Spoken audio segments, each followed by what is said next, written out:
Hello, it's Peter Copsis with Gibbs Landscape Company. Today we wanted to share a video that's a little bit different, a job more under construction rather than a finished job.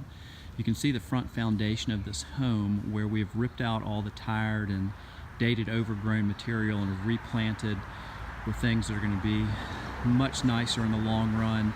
Things are going to be much lower, not to cover up windows or other focal points.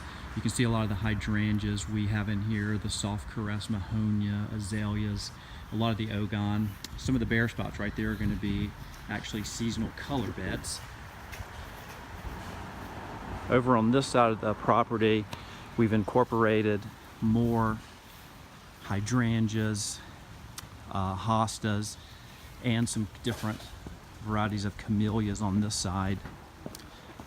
The other side of the home, there's a swimming pool, and we're installing a step tread pathway. As you can see, one of our workers going down right now. But the step tread pathway is going to allow the client to have really nice access to the pool.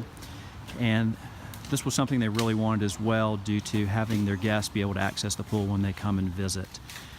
It's very muddy. You can see at the bottom here, we have a machine that's moving some of the larger plant material in and out, but this area will be completely planted and become a beautiful garden space. Again, Peter Copsis, Gibbs Landscape Company.